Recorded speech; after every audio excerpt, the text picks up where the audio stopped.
Up in the clouds, oh my, since I met you. Je suis Claudine Blanchard-Laville, professeure des universités émérite à l'université Paris-Nanterre. Après toute une carrière universitaire, je n'en suis pas à ma première publication. Tout au long de mon parcours professionnel, j'ai publié de très nombreux articles dits scientifiques dans mon domaine qui est celui des sciences humaines et plus précisément celui des sciences de l'éducation et de la formation. J'ai au cours de ma carrière écrit énormément d'articles, souvent co-signés, des chapitres de livres, des ouvrages en nom propre, et j'ai aussi dirigé de nombreux livres collectifs. Et pourtant, ce petit livre-ci, intitulé « Le manuscrit de l'ombre », que les éditions Amalthée viennent de publier en ce mois de mai 2026, fait événement pour moi.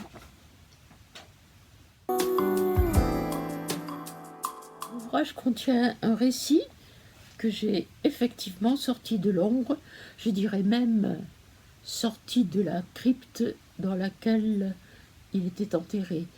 Ce récit a été écrit il y a très longtemps. Il est resté caché de nombreuses années dans mes tiroirs, comme j'ai l'habitude de le dire, et il m'a fallu beaucoup de temps avant de décider de le rendre public.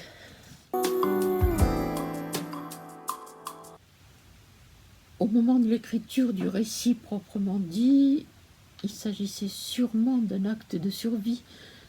Aujourd'hui, le livre que je présente témoigne que je peux maintenant partager cette histoire, non plus seulement dans l'intimité d'un cabinet d'analystes, mais publiquement.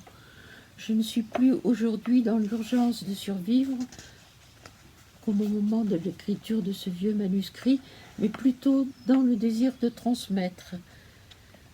Il faut dire que depuis lors, j'ai lu les livres de Flavie Flament, d'Adélaïde Bon, d'Andrea Bescon, d'Ève Ensler, de Camille Kouchner, de Vanessa Springora, de Camille Laurens et d'autres femmes encore.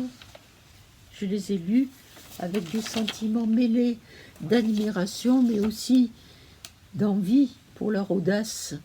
Je souhaitais à mon tour apporter ma pierre à l'édifice avec mon parcours singulier et mon histoire qui date du temps où la société n'avait que faire de ces histoires et où la justice ne s'en mêlait pas, où les choses se négociaient à huis clos au sein de la famille. Cet ancien manuscrit contient un récit dans lequel j'ai raconté mon histoire de petite fille abusée sexuellement par son grand-père, le père de mon père. Le récit témoigne aussi des étés dans la maison du village, la cour pavée, le vieil appentis qui sentait les pommes et l'huile de machine, les horloges décarcassées sur les étagères, le bureau du grand-père avec tous les papillons épinglés. Il était lépidoptériste, les sensations enchevêtrées, la peur, le plaisir. Ainsi, le livre contient ce récit. J'y tenais beaucoup, comme une manière d'assumer enfin une partie de moi restée longtemps silencieuse. Mais il raconte aussi le trajet que ma vie professionnelle m'a permis de faire après avoir rencontré une dame, psychanalyste, qui a su m'entendre. Elle a surtout cru ce que ma mère, quand je lui avais confié, sans doute avec un fort sentiment de honte, avait fait mine de ne pas croire, ne pas le dire si ce n'est pas vrai, avait-elle murmuré. Un grand-père, ça sait ce qu'il doit faire. Une petite phrase qui semble anodine, ne pas le dire si ce n'est pas vrai, et qui a néanmoins agi comme un charme maléfique, m'enfermant dans le silence, et qui m'a poursuivi toute ma vie de manière sous-jacente.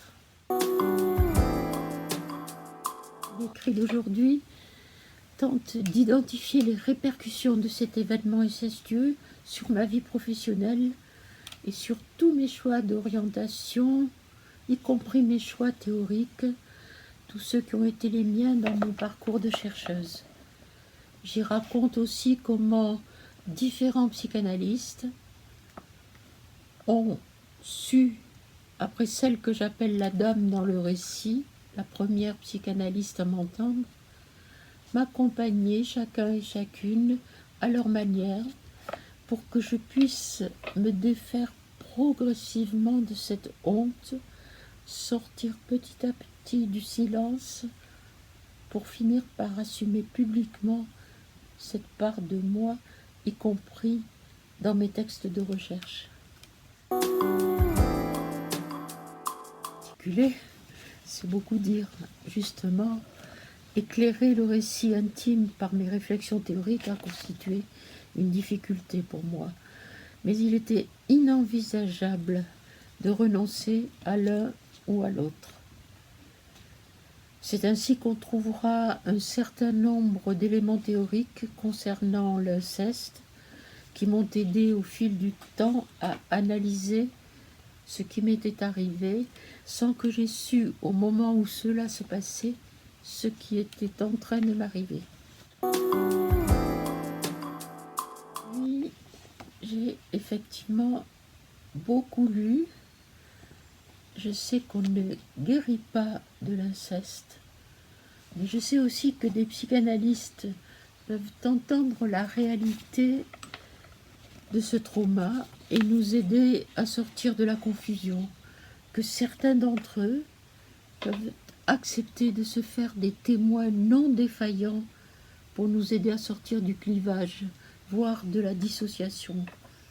J'ai lu Ferenczi, Winnicott, Roussillon, Ogden, Altounian, Cyrulnik, Viau et bien d'autres.